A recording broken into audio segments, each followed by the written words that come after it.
BC గురుకులాలు, బీసీలు బాగుపడాలంటే విద్య ఉండాలి, ఉద్యోగాలు ఉండాలి, ఆర్థికంగా ఉపయోగపడాలి, చట్టసభల్లో ఉండాలి.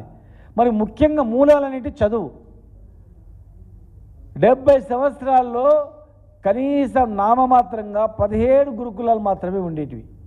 కానీ మేము వచ్చిన తర్వాత కేసీఆర్ గారి నాయకత్వంలో 327 గురుకులాలు, 17, 19 ఎక్కడ, 17 ఎక్కడ, మరి 327 ఎక్కడ ఒక్కసారి ఆలోచన చేయాలి. బీసీ స్టడీ సర్కిల్స్, విదేశీ విద్య, దాదాపు ఈ 10 సంవత్సరాల్లో బడ్జెట్ కూడా 45,000 కోట్ల బడ్జెట్ను కూడా బీసీలకు మరి కేటాయించడం జరిగింది.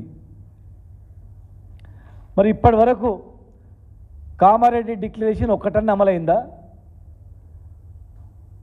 బీసీ ఎన్యుమరేషన్ చేసిర్రు, తక్కువ చేసి చూపించారు, అయిపోయి అదొక్కటే చెప్పుకోవడానికి ఏముందంటే ఇగో బీసీ ఎన్యుమరేషన్ చేసినాం.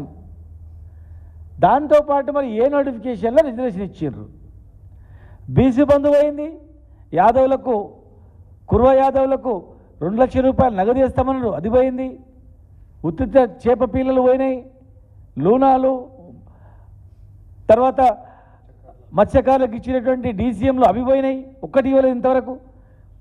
నేతన్నకు చేయుత మొత్తం ఎగిరిపోయింది, గీత నలదు అంతే. చివరకు బీసీ గురుకులాల్లో తిండి లేక, సరైన నాణ్యత లేక చనిపోతున్న సందర్భాలు కూడా చూస్తూ ఉన్నాం. మరి ఇప్పుడు నిజంగా కాంగ్రెస్ పార్టీకి బీసీల పట్ల చిత్తశుద్ధి ఉంటే ఇప్పుడు మీ చేతిలో ఉన్నటువంటి మంత్రి పదవులు ఉన్నాయి, 6 మంత్రి పదవులు ఉన్నాయి. మరి ఎన్ని రావాలి? జనాభా 42% అన్నారు కదా, 42%, కనీసం మీరన్న 42% మంత్రి పదవులన్నా మీరు అమలు చేసి చూపించండి. కార్పొరేషన్ చైర్మన్లు ఉన్నాయి, 42% కార్పొరేషన్ చైర్మన్లు కూడా మీరు ఇచ్చి చూడండి. అధికారులు ఉన్నారు, కీలకమైనటువంటి శాఖలలో అధికారులను కూడా నియమించండి. కేసీఆర్ కిట్ అనేది ఎగ్గొట్టేసారు. గవర్నమెంట్ హాస్పిటల్లో ఎవరు ప్రసవిస్తారు? ఓసీలో ఉన్నటువంటి కొంతమంది నిరుపేదలు. 99% ఎస్సీ ఎస్టీ బీసీలు ఉంటారు వాళ్ళు. కేసీఆర్ కిట్టు ఎగ్గొట్టేసిండ్రు, కొత్త గురుకులాల సంగతి లేదు. కనుక కామారెడ్డి డిక్లరేషన్ను వెంటనే మీరు అమలు చేయాలని చెప్పి మేము డిమాండ్ చేస్తూ ఉన్నాం.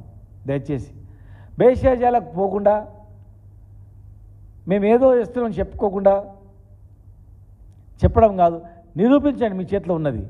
వస్తే జనగణన చేస్తే కాంగ్రెస్ పార్టీ మరి కర్ణాటకలో రెడీ ఉంది, బయట పెడతలేదు. కర్ణాటకలో సంఖ్యతోనే కాదు, మాకు సంఖ్య ఎందుకు కావాలి? రిజర్వేషన్ ఇచ్చినప్పుడు ఎవరైనా కోర్టుకు వెళ్తే మీ సంఖ్య ఎంత ఉంది, ఎట్లా ఇవ్వాలి, ఏ రకంగా ఇచ్చారు అని చెప్పి కోర్టుల ద్వారా అనేక అంశాలు వెనుకకు పోయినాయి. కనుక మాకు చేయండి, మా ఆర్థిక స్థితిగతులు బయటపడతాయని చెప్పి చట్టానికి లోబడి అది అడగడం జరిగింది. కనుక సరే మీరు చేసిర్రు, ఒక అడిగి ముందు వేసిర్రు, కానీ ఇది చేయండి. ఇవన్నీ చేసినప్పుడు మాత్రమే మీరు ముందు చేసిన దానికి ఉపయోగపడుతుంది. దేశవ్యాప్తంగా ఒక దగ్గర బీసీ ఉన్నాడు, ఒక దగ్గర అదే బీసీ ఎస్సీ ఉన్నాడు, ఒక దగ్గర ఇదే బీసీ ఎస్టీ కూడా ఉన్నాడు. దేశవ్యాప్తంగా